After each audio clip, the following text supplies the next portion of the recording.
Assalamualaikum warahmatullahi wabarakatuh. Kami dari kelompok 4 ingin mempresentasikan hasil penelitian kami.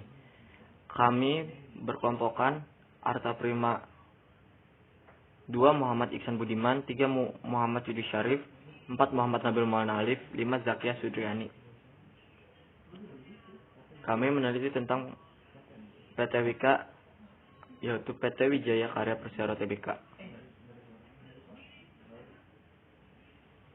Visi PT Wika yaitu terdepan dalam investasi dan EPC, berkelanjutan untuk kualitas kehidupan yang lebih baik. Misinya, 1. Menyediakan jasa dan produk EPC yang terintegrasi berlandaskan pada prinsip kualitas, keselamatan, kesehatan, dan lingkungan. 2. Memastikan pertumbuhan berkelanjutan dengan portofolio investasi strategis. 3. Melakukan pengembangan kawasan terpadu demi kehidupan yang lebih baik bagi masyarakat. 4. Memberikan pelayanan kolaboratif yang melampaui ekspektasi atau harapan pemangku kepentingan. 5. Menciptakan rekam jejak di kancah global melalui inovasi dan teknologi termuktahir. 6. Mengimplementasikan budaya belajar dan berinovasi untuk memenuhi kompetensi global. 7. Menumbuhkan kearifan lokal melalui praktik kepemimpinan untuk membangun kesejahteraan yang menyeluruh. Value. Kreator yang mampu beradaptasi dengan perubahan zaman melalui usaha dari instalasi listrik, kemudian tumbuh perkembangan menjadi engineering, production, construction yang disingkat menjadi EPC, dan investasi kompani pada banyak sektor antara lain pembangkit listrik, jalan tol, pelabuhan, dan industri transportasi.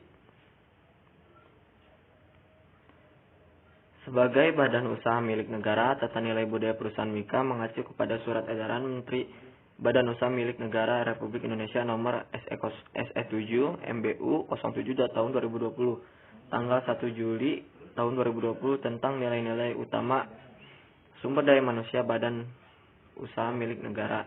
Berdasarkan Surat Edaran Menteri BUMN tersebut, maka melalui Surat Keputusan Direksi PT Wijaya Karya Persero Tbk Nomor SK 0101 ADIR 01650 2020 tanggal 14 Agustus 2020 tentang rumusan budaya perusahaan PT Wijaya Karya Persero Tbk. Direksi perseroan menetapkan dan memberlakukan budaya perusahaan akhlak kepada seluruh pegawai perseroan dalam menjalankan atau melaksanakan tugas sehari-hari. Akhlak merupakan akronim dari amanah, kompeten, harmonis, loyal, adaptif, dan kolaboratif. Selanjutnya, selamat pagi, selamat siang, dan selamat malam. Saya Arta Prima Pandiangan akan menjelaskan kembali tentang sejarah perusahaan dari PT Wijaya Karya Persero.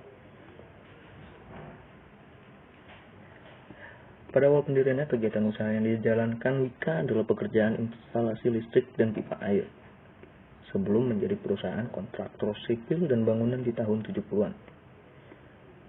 Wika juga turut berperan serta dalam proyek pembangunan gelanggang olahraga Bung Karno dalam rangka penyelenggaraan Games of the New Emerging Force dan Asian Games keempat di Jakarta.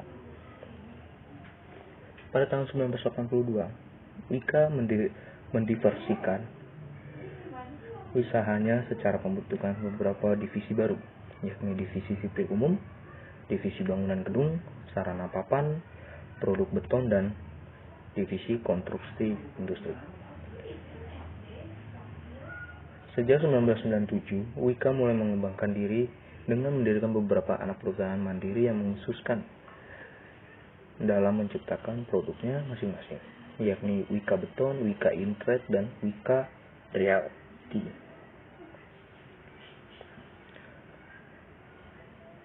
Pada 27 Oktober, Wika melakukan penawaran saham perdana atau namanya Initial Public Offering di Bursa Efek Indonesia dengan melepas 28,46% saham ke publik.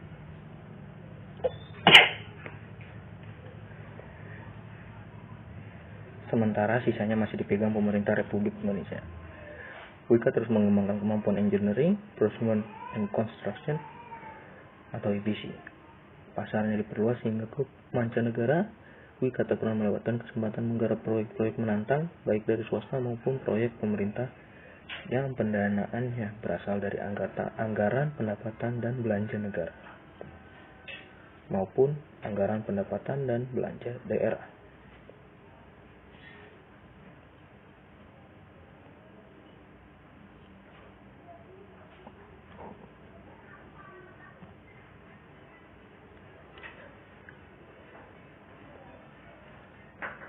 Seringnya berjalan waktu, pada tahun 2014 Wika menghadir dengan paradigma baru.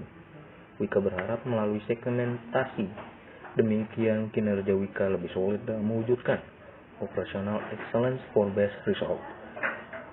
Melalui peningkatan kualitas produk, anggaran yang lebih efisien, serta waktu penyelesaian proyek yang lebih cepat. Tahun 2015 menandai dimulainya babak baru Wika dengan menggarap proyek infrastruktur berskala mega. Proyek ini tak hanya menantang, namun mempertaruhkan nama baik bangsa, yaitu proyek MRT, atau dalam nama lainnya Mass Rapid Transportation, jurusan Bundaran HI Lebak Bulus di Jakarta. Lalu pada tahun 2016, Wika melakukan penawaran saham umum terbatas kepada pemegang saham lama, sehingga jumlah saham sebesar 8,9 miliar rupiah. Dana hasil penawaran umum terbatas tersebut selanjutnya digunakan untuk mendanai beberapa proyek strategis seperti pembangunan jalan tol dan pembangkit listrik di tahun 2017. Pada tahun 2018, Wika mengawali dengan menghimpun dana sebesar 5,4 triliun rupiah dari penerbitan obligasi global berdominasi rupiah atau Komodo Bond di Singapore Exchange dan London Stock Exchange. Komodo Bond Wika mengalami oversubscribe 2,5 kali yang menunjukkan antusias yang tinggi dari para investor global untuk berinvestasi di sektor infrastruktur Indonesia. Pada 2019, Wika dengan resmi menetapkan visi misi 2030 untuk menjawab tantangan masa depan perseroan. Wika sebagai perusahaan investasi dan engineering, procurement dan construction, Wika juga semakin memperkuat posisinya di kancah global melalui adil besarnya pada Indonesia Afrika Infrastructure Dialogue. Pada forum internasional ini, Wika menjadi satu-satunya perusahaan konstruksi Indonesia yang memperkenalkan dan melakukan penjajakan pengembangan bisnis dengan para pimpinan negara-negara di benua Afrika. Memasuki tahun 2020, Wika menghadapi perlambatan yang sulit dihindarkan akibat pandemi COVID-19 yang berdampak secara internasional. Banyak proyek pembangunan yang harus tertunda karena adanya kebijakan dan atau penghimbauan pembatasan sosial, realokasi anggaran kementerian teknis, serta perekonomian global yang belum bergerak normal. Sebagai perusahaan publik, Wika memahami, menerima, dan merespon dengan sigap berkenan dengan kinerja yang akan terus dipantau sampai kapanpun dan dimanapun. Wika telah merapatkan barisan dan duduk bersama dengan seluruh pemangku kepentingan, menyiapkan rencana kerja dan strategi sebagai bentuk tanggung jawab profesional kepada publik dan meraih kesuksesan pada 2021.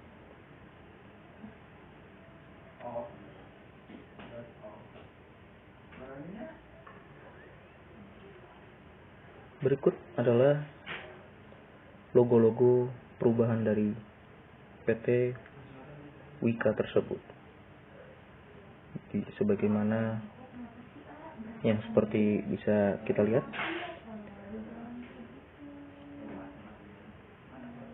pada tahun 1981 hingga sekarang tidak berubah dengan secara signifikan.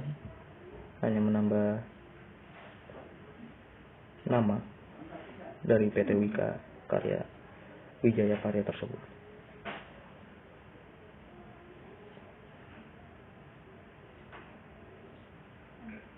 Dalam identitas brand Wika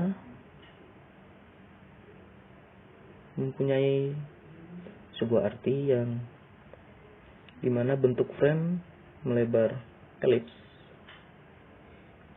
menggambarkan betapa Wika tumbuh berkembang menjadi perusahaan besar dengan ragam dan jasa, ekspansi usaha, serta pendapatan. Dan pada perubahan penulisan menunjukkan sebagai diferensiasi brand dengan BUMN karya lain yang memiliki inisial identitas sama untuk menyambung sebagai cermin perusahaan yang tumbuh dan berkembang. Tulisan brand dibuat miring atau italic untuk mempelajari yang condong ke depan saat melakukan start, yang diartikan bahwa Wika siap berlari cepat dalam mengejar cita-cita. Warna frame berubah menjadi biru langit, melambangkan cita-cita Wika yang akan diraih setinggi langit.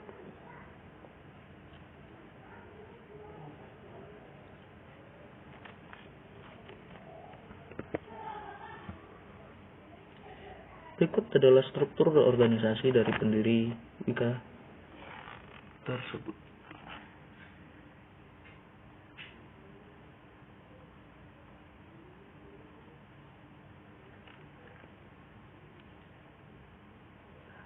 Agung Budi Waskito sebagai Direktur Utama.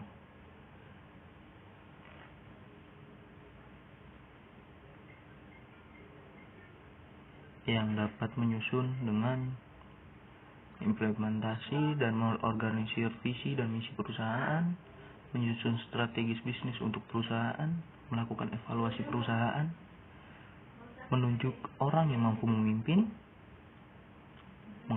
mengawasi situasi bisnis. Sekretariat perusahaan yaitu Mahendra Wijaya.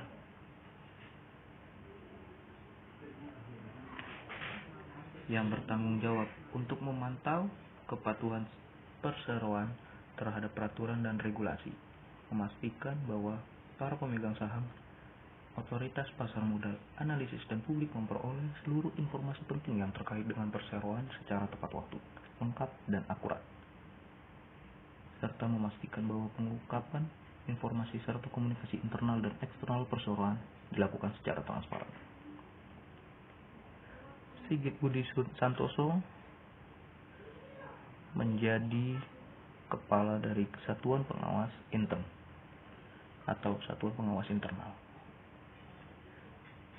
yang bertugas sebagai menetapkan kebijakan pengawasan internal bidang non-akademik, melaksanakan pengawasan internal terhadap pengelolaan pendidikan bidang non-akademik, mengambil kesimpulan atas hasil pengawasan internal, melaporkan hasil pengawasan internal kepada rektor dan mengajukan saran dan pertimbangan mengenai perbaikan pengelolaan kegiatan non-akademik kepada rektor atas dasar hasil pengawasan internal. Sekian dari penjelasan saya. Akan dilanjutkan oleh Saya Zakia Sudriani ingin menjelaskan pada slide selanjutnya, yaitu pembahasan. Pada tahun 2020 merupakan tahun yang sangat menantang bagi perseroan akibat banyaknya tantangan yang terjadi akibat pandemi COVID-19 yang terjadi di seluruh dunia, sehingga membuat lesunya pertumbuhan ekonomi dan sektor industri konstruksi dalam negeri. Meski demikian, Wika melakukan sejumlah strategi adaptif untuk terus mendorong pertumbuhan perseroan melalui integrasi ke sektor-sektor yang lebih luas sebagaimana telah dijalankan perseroan seiring dengan transformasi yang dilakukan pada tahun 2018. Suksesnya transformasi yang dijalankan perseroan semakin membuka peluang bisnis yang dimiliki sehingga memperkokoh posisi Wika sebagai perusahaan unggulan di bidang konstruksi nasional. Langkah strategis yang dijalankan secara berkelanjutan terbukti mampu mendorong perseroan untuk tetap maju di tengah tantangan yang dihadapi sepanjang tahun didorong dengan sumber daya manusia. Andal perseroan yang mampu bersaing bukan hanya di dalam negeri, melainkan juga di pasar internasional. Perencanaan.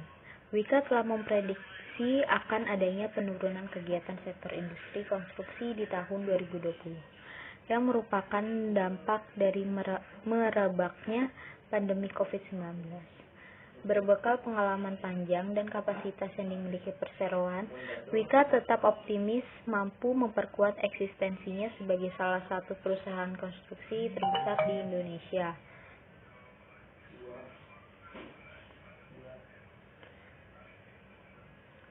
Di tengah kondisi perekonomian yang cukup menantang di tahun 2020, Wika tetap fokus untuk menjalankan pengembangan bisnis yang terintegrasi pada 4 segmen utama perseroan, yaitu infrastruktur dan gedung, energi dan industrial plant, industri, serta realty dan properti. Seiring dengan perkembangan pandemi COVID-19 yang terus merebak semakin cepat dan mengakibatkan perlambatan aktivitas perekonomian di segala sektor industri, Wika berinisiatif untuk menyesuaikan strategi bisnisnya melalui revisi rencana kerja dan anggaran perusahaan atau RKAP pada tahun 2020 dengan mempertimbangkan prinsip financial sustainability agar mampu melewati tantangan ekonomi termasuk pengaruh dampak pandemi COVID-19.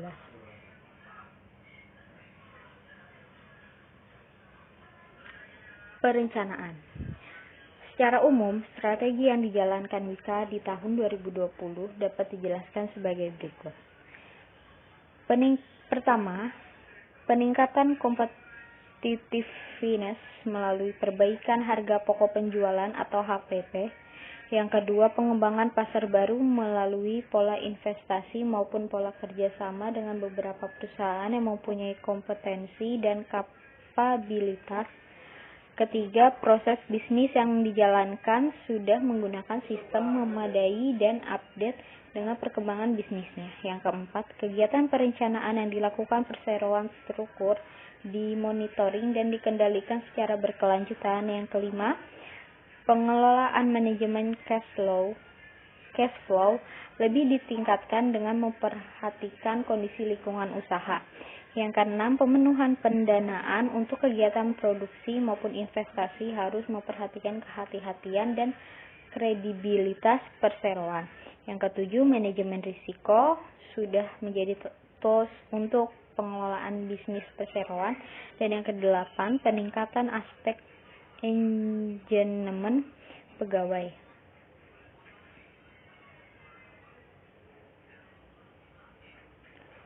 Perencanaan sebagai bagian dari strategi pemasaran yang diterapkan di tahun 2020, Wika telah melakukan analisis segmen pasar dan kondisi persaingan serta kondisi perekonomian akibat pandemi, antara lain dengan menjalankan yang pertama, menggunakan image unik pendukung untuk edukasi price sensitive segmen mengenai komparasi harga dan kualitas atau more for more. Yang kedua, meningkatkan intensitas komunikasi pemasaran bahwa Wika adalah perusahaan handal yang memberikan harga sesuai dengan kualitas. Yang ketiga, mendefinisikan mekanisme awarding kepada para pelanggan yang loyal menggunakan jasa Wika. Yang keempat, memberikan stimuli bagi para pelanggan yang termasuk dalam kategori pasif untuk menjadi promoter serta mempertahankan para pelanggan yang termasuk dalam kategori promoter agar tetap sebagai promoter. Yang kelima, melakukan analisis makroekonomi sebagai indikator untuk dasar analisis pertumbuhan bisnis sektoral di masa mendatang. Analisis di atas menjadi landasan dalam penyusunan strategi pemasaran yang dijalankan perseroan. Selain itu, Wika juga telah melakukan survei yang dibantu oleh lembaga independen untuk memetakan posisi perseroan di industri konstruksi nasional. Berdasarkan hasil survei yang mengacu pada perolehan nilai kontrak baru di tahun 2019, tercatat bahwa nilai kontrak baru di Wika pada tahun 2019 adalah Rp41,2 triliun, mengalami penurunan sebesar 18,6% dibandingkan dengan nilai kontrak baru pada tahun 2018. Penurunan nilai kontrak baru juga terjadi di hampir semua para pelaku industri konstruksi lainnya. Berdasarkan pencapaian nilai kontrak baru di tahun 2019 tersebut, Wika berhasil menguasai pangsa pasar sebesar 13,9%, sementara market size jasa konstruksi untuk tahun 2019 dengan basis nilai proyek lebih dari 150 miliar rupiah diestimasi sebesar 296,6 triliun rupiah.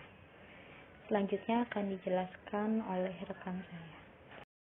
Assalamualaikum warahmatullahi wabarakatuh. Nama saya Muhammad Edi Syarif, NPM 202445000334. Segmen operasi diidentifikasi berdasarkan laporan internal mengenai komponen dari grup yang secara reguler direview oleh pengambilan keputusan operasional dalam rangka mengalokasikan sumber daya dan menilai kinerja segmen operasi. Segmen operasi adalah suatu komponen dari entitas satu yang terlibat dalam aktivitas bisnis yang mana memperoleh pendapat dan menimbulkan beban termasuk pendapatan dan beban terkait dan transaksi komponen lain dari entitas yang sama. Yang hasil operasinya dikaji ulang secara reguler oleh pengambilan keputusan operasional untuk membuat keputusan tentang sumber daya yang dialokasikan pada segmen tersebut dan menilai kinerjanya. 3. Tersedia informasi keuangan yang dapat dipisahkan. Sesuai dengan laporan keuangan Wika, perseroan membagi kegiatan usahanya menjadi 4 segmen, yaitu 1. Infrastruktur dan gedung terdiri dari bidang usaha jasa konstruksi sipil umum yang meliputi pembangunan jalan, jembatan, pelabuhan laut, bandara, jeti, dan konstruksi hunian komersial serta sarana dan prasarana. 2. Energi dan industri pelayanan meliputi bidang usaha jasa konstruksi bidang energi dan EPC serta jasa operasi dan pemeliharaan pembangkit listrik. Pada segmen ini termasuk investasi pada sektor kelistrikan yang mayoritas mendapat dana operasinya dikendalikan oleh perseroan. Industri merupakan kegiatan perusahaan pada usaha industri beton, preska serta jasa penunjang lainnya seperti tiang pancang, grider, bantalan rel kereta api, konstruksi baja serta spare part otomotif, produksi konversi energi dan industri pengembangan. 4. Realty dan properti merupakan kegiatan perusahaan pada usaha properti yang terdiri dari usaha landed housing dan high rise building serta apartemen serta pengelolaan gedung dan kondentel.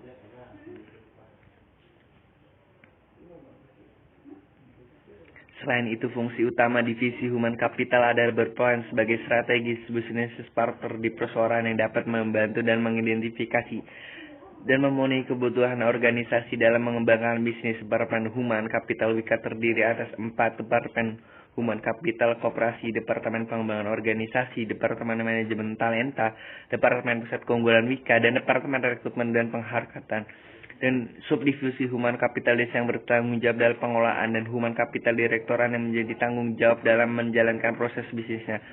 Adapun pembagian tugas fungsi masing-masing departemen dalam divisi kapital antara lain sebagai berikut. 1. Departemen Pengembangan Organisasi memiliki fungsi utama dalam melakukan penyusunan rencana jangka panjang dan tahunan terkait human capital, strategi pengembangan organisasi, perencanaan kebutuhan human capital, pembentukan dan implementasi budaya perseroan, serta penanggung jawab dalam penyusunan sistem dan prosedur lingkungan human capital. Departemen Manajemen Talenta memiliki fungsi utama dalam pengelolaan talenta melalui identifikasi key position organisasi, seleksi talent, serta pengembangan dan rencana karir talent dalam penyiapan kandidat untuk proses suksesor.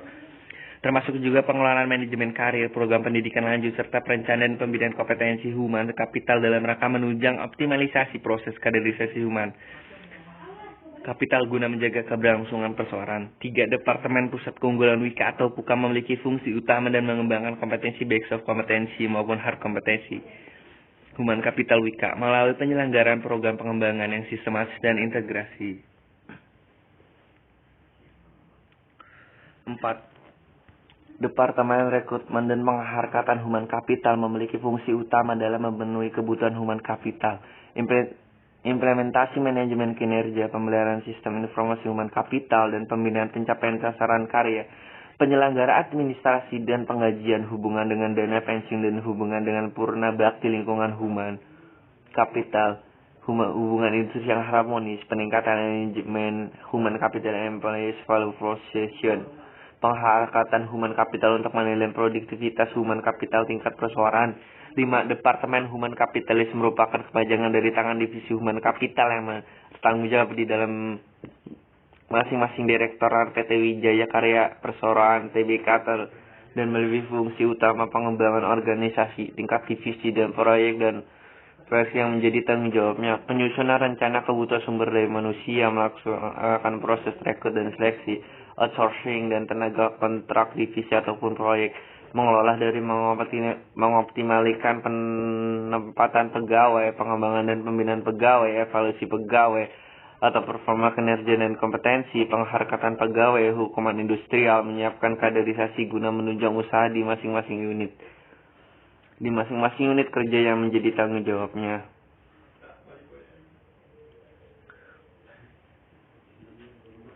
Pengendalian, manajemen SDM Wika melakukan pengolahan SDM secara komprehensif, mulai dari perencanaan kebutuhan karyawan hingga pelaksanaan program pensiun. Manajemen SDM berperan untuk memastikan kesiapan, kesediaan, dan kemampuan organisasi untuk mengakomodasi perubahan yang dibutuhkan, mengantisipasi kesiapan internal dalam menghadapi dinamika bisnis yang ada. Manpower planning merupakan serangkaian kegiatan dalam pembuatan perencanaan human capital, dimulai dari melakukan identifikasi, evaluasi, hingga membuat perencanaan pemenuhan kebutuhan human capital sesuai dengan pengembangan bisnis perusahaan, kebutuhan organisasi yang berlaku di perusahaan. Manpower planning dilakukan dalam merencanakan dan melakukan evaluasi perencanaan kebutuhan human capital untuk kemudian ditetapkan sesuai dengan pengembangan bisnis perusahaan dan melakukan monitoring atau review secara berkala terhadap pemenuhan kebutuhan perusahaan. Rekrutmen. Proses rekrutmen ada di divisi human capital sangat berperan besar dan terus menjadi fokus utama perusahaan seiring dengan semakin meningkatnya bisnis Wika serta perubahannya. Melalui program rekrutmen yang baik, perusahaan dapat memperoleh SDM yang sesuai dengan kebutuhan baik dari segi kompetensi maupun karakter. Proses seleksi pegawai diatur dalam prosedur Wika ECEP 02.01. Proses seleksi dilakukan dalam beberapa tahap yang dimaksud untuk mendapat kandidat yang sesuai dengan budaya Wika, karakter dasar manusia Wika yang harus dipenuhi oleh setiap orang yang ada di Wika. Ada self-motivated people yang dicirikan dengan sifat-sifat persisten, adaptable, dan learner. Wika tidak hanya menekankan pengetahuan dan keterampilan atau aspek kecerdasan atau IQ, namun juga kematangan emosi dan sosial. Dalam proses seleksi ini melibatkan lembaga independen dan tim rekrutmen yang terdiri dari wakil keseluruhan unit kerja yang dimaksudkan untuk menjaga objektivitas hasil penilaian dan menunjang prinsip good governance governance. Penilaian kinerja dalam menjalankan kebijakan remunerasi pegawai. Wika menerapkan prinsip more for more, di mana setiap pegawai secara cascade menjalankan tugas dan tanggung jawab sesuai dengan Key Performance Indication atau KPI yang telah ditetapkan. KPI akan ditinjau dan dirumuskan setiap tahun sesuai dengan tahapan pencapaian rencana jangka panjang menuju tercapai visi perseroan. Target setiap pegawai dituangkan dalam bentuk kesepakatan karya atau KK yang akan dimonitoring pencapaiannya serta semester. Pencapaian hasil dari target yang ditetapkan tersebut akan dinilai dalam penilaian karya PK atau seperti akhir tahun dan digunakan sebagai bahan peninjauan remunerasi.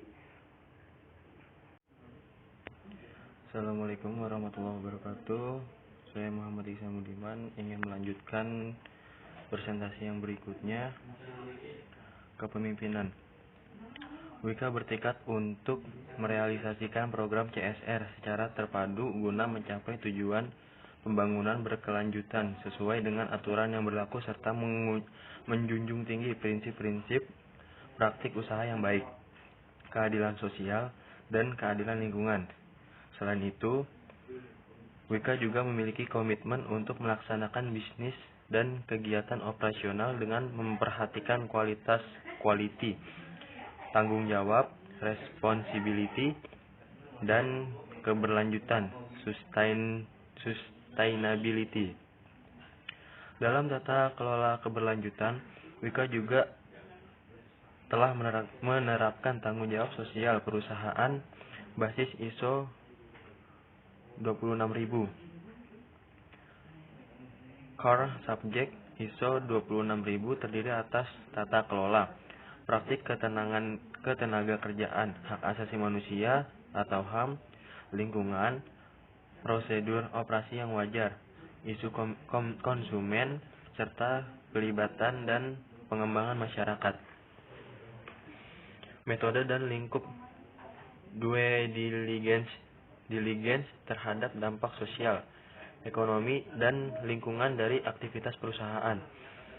Wika telah melaksanakan due diligence atas dampak sosial perseroan secara terintegrasi dengan metode penentuan isi laporan keberlanjutan tahun 2020.